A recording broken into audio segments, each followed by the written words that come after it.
gudoomiyaha degmada lixaad mudane jamaal cusmaan oo mar saddexaad u sharaxan gudoomiyaha degmada lixaad جمال جمال جمال galmudug ha noolaato dadkaygaan jeclahaa tihiin marka hore adeer ducaale aad iyo aad baa u mahadsan tahay suldaankeenna gaalkacyaa tagtay wuu iga warramay aad iyo aad baa looga soo dhaweeyey caano geelaa lagu shubay marka adeer soo dhawow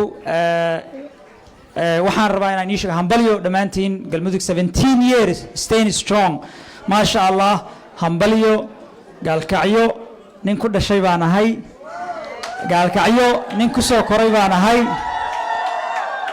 maalin dhawood waxaa noo yimid meeyarka magaalada gaalkacyo ee galmudug si sharaf leh iyo wanaaga ayaa u soo dhaweeyey city hallka and actually 23 years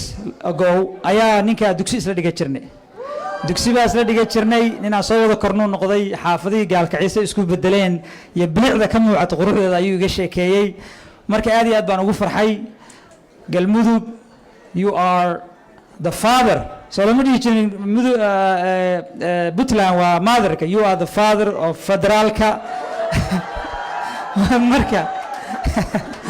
ku soo dhowaada hambalyo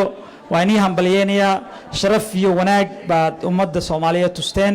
nabadgelya halkaa ka jirta ummaddu waa isdhex gashay meel walbay joogaan wallaahi meelaha kaleeto oo dowladaha dhistay oo dhan waxaa lagu ogaaday in ay dadka marka ayagu wax isku qabtaan soomaali weyn wax u qabanayaan marka aad baan kugu hambeelinayaa midda labaad waxaan rabaa wax yarna aan ii sheego halkan soomaali badan baa ku joognaa booskan fadhiya waa ogtihiin 8 sano ka hor ayaan booskan qabsanay soomaali haddaan nahay albaabkii u horreeyey oo siyaasadda ka galnay bay ahayd intii ka dambeysana history bay noqotay marka maanta taageerihiina u baahnahay always waa ay taageertaan adeer ducaala aad iyo aad halkan uga hadlay dhammaan taageerihiina u baahnahay if you live in ward 6 insha allah code November 7 September 22nd waa early voting soomaalida in la soo jiida mooyaane ma codeeyaan marka caawa kulligii waan jiidayaa u sheegay insha allah dadka in la joogo oo dhan jamaal cusmaan ayaa baaladka ku jira let's keep our seat ma garatay marka aad baa u mahadsantihiin galmudug ha noolaato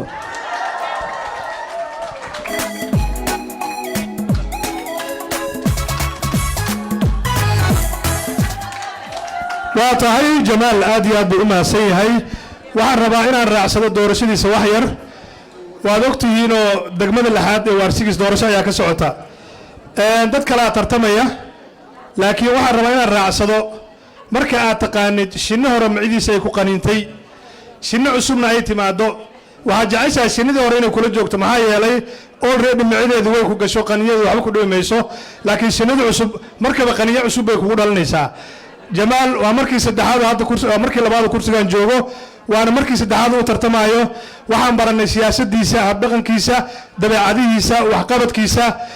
waxna waa la soo maray waxna waa la joogaa waxna waa loo socdaa waxaan jeclaan lahaa booska inaan isaga ku sii hayno oo aan jaanis kala siino marka shinnidii hore haysanaynaa soo maa aad baa u mahadsantihiin degmada waarsigis waxaa laydinka rabaa cidda degan cod dadka kale oo dhaqaalaha haystana inay ku taageeraan kambeynkii baa lagu jiraa dadka kale oo albaabada garaaci karana aad bay u mahadsan yihiin soomaalida kale oo tartamaya iyagana inay meesha sii joogaan waan jecelnahay inay iyaguna tartankooda lagu taageero waan jecelnahay qof walba Soomaaliya waan soo dhaweynaynaa